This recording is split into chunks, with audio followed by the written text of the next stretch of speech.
Good afternoon, everyone. Without belaboring the point that Altaf has made, I would like not to be involved in the pre-match conference, which is focusing on the match. This is basically to set out Cricket South Africa's position. At this stage, we've advised Faf to reserve his position as regards the match referee's finding and wait for the full reasons of his decision before deciding his next step. Very understandable. Faf is obviously disappointed by the decision, and I can fully understand that. In fairness to both him and the ICC, this is an unprecedented case involving unique issues of policy, science, and performance that need to be carefully considered at the highest levels in the game. There are also other issues relating to fair and just process, interpretation of the rules, and importantly, the consistent application of the code of conduct that needs to be considered. CSA believes that the laws of the game do not currently define the term artificial substance, leaving room for inconsistent application of the rules. For instance, the laws currently prevent the use of artificial substances to polish the ball, yet artificial cotton fibers from plain kit can be used to shine the ball. Players also regularly chew gum when applying saliva to the ball or ingest sugary drinks and sweets during short breaks in play before shining the ball. No action is taken in such circumstances by the umpires. Test match cricket is competitive sport at the highest level, and players and fans deserve certainty around these issues. Integrity and consistent application of the rules are important for everyone. We'll consult with our legal teams. We want to engage with the ICC in a constructive manner, and we want to deal with this properly. And for that reason, we've asked Mr. Du Plessis not to comment further on these issues. I know he'll probably say something at this point, but that will be the last, as this matter is sub judice. Thanks, Haroon. Thank you, everyone. First of all, thanks for all the love the last week. I certainly never thought that I'm that famous that I can make the headlines every day. So it was a pretty cool experience. The reason why I'm only speaking now is I think Cricket South Africa made it pretty obvious when they said that I can and will only speak after the hearing. So it's not like I was disrespecting the media by not answering any questions. I wasn't allowed to speak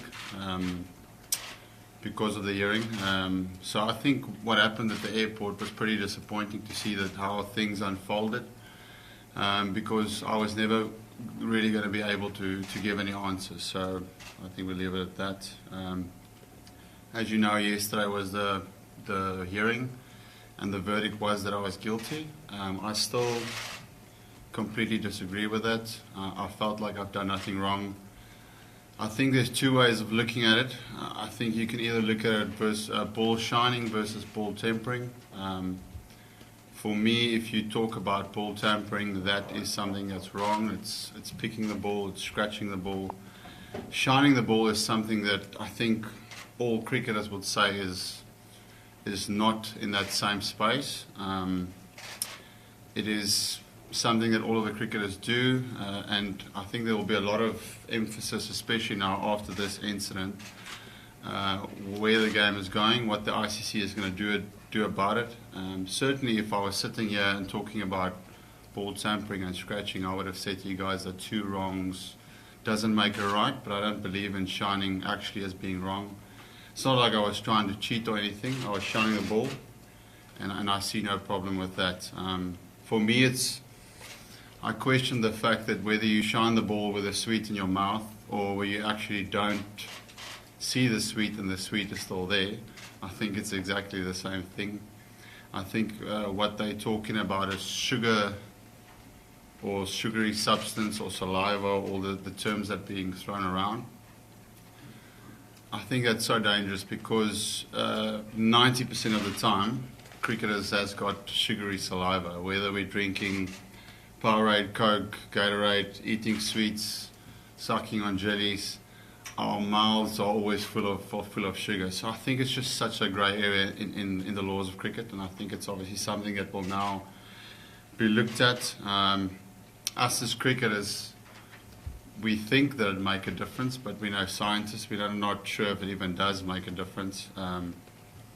So I just think it's opened up a can of worms. What's going to happen now and going forward with the game? I think it's obviously something like this needed to happen to create a bit more awareness around it. The thing that makes me proudest as a leader is the fact that we have stood up as a team against this.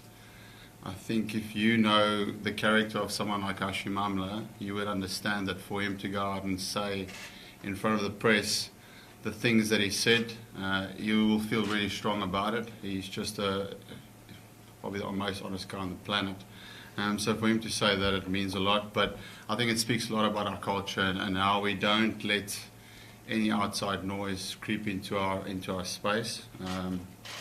It's been also pretty cool to see that that 99% of the cricketing world has supported me, especially even ex-great or ex-Australian greats. It's good to see that the opposition could still also be on your side.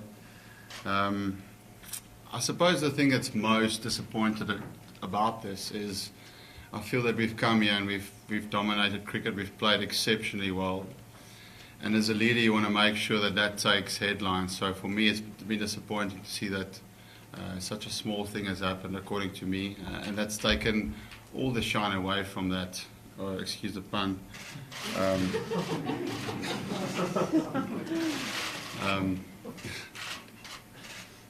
But that's supposed to be that should be the headlines. It's the way that we've played as a team. We've come to Australia and we've created history. We've been the only team that's walked here and won 3 tours in a row. That is incredible, and it's really hard to do. So I think that deserves a lot more headlines than any of the things that's been saying in the press in the last while. For me personally, it's just great now that I can put this behind me and I can focus on the cricket. I can promise you that since yesterday that my focus is fully now on making sure that we whitewash the Australian cricket team. So it's nice that there's a bit of something behind this game now. We as a team are really looking forward to it, and I'm just glad that we can all be a part of it. Cool. A few questions, Neil?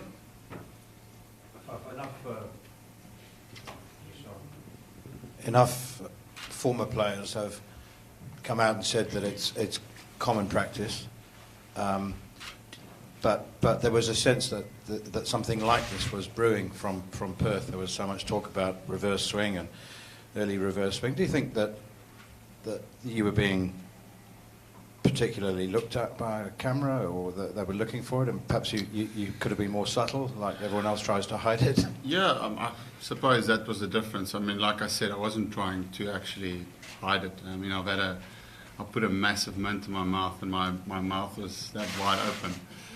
So that I wasn't actually trying to hide it. But I suppose, the first day there was a lot of talk about the ball, so there was a lot of focus on the ball. The timing for me was quite surprising, but it came after quite a lot of criticism in the press about the Australian cricket team. It's just something that you said. It's the ex-players have spoken about it, and it's been part of our game, but it's been something that's been almost an unwritten rule. How you do it, what you do. It's so difficult because there's so many things out there. So some people use sunblock to shine the ball.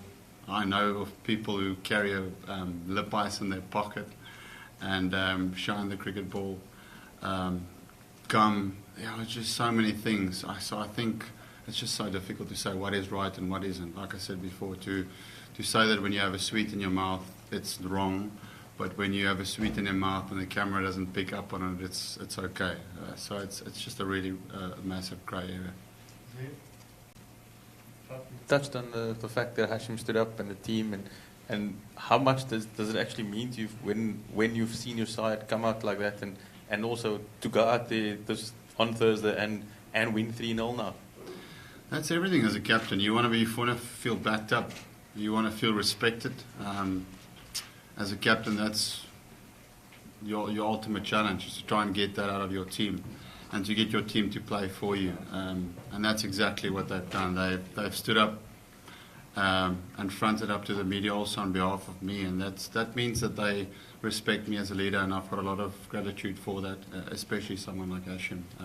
As I said, it's just great that we can move on to the cricket side. We're actually here for cricket. That's what the stuff we're here for, although it doesn't seem like that the last week. I'm just really looking forward to putting the focus back on that and getting the team into that direction of making sure we do the same things that we've been doing this whole series. Looks like last 3 Firdaus, 1 there, and then there's one last one for everyone. So Firdaus.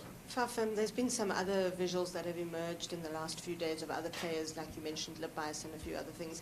Do you think that action should be taken against them, or do you think the law must be re-looked at, or what would you say needs to happen now? Yeah, I just asked for that everyone gets treated the same way. I think that's a fair.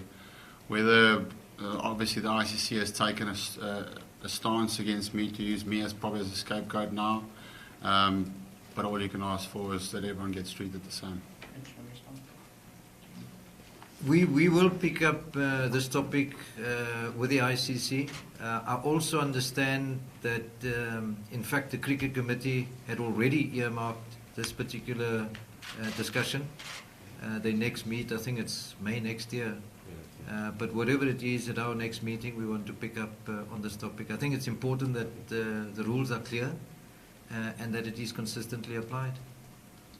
Faf, with the incident that happened at the airport the other day, did you feel threatened by what happened there, and did you think that the aggressive approach taken by the security was necessary and appropriate? I think, look, I understand that reporters says it's their job to go and ask questions or cameramen to take photos.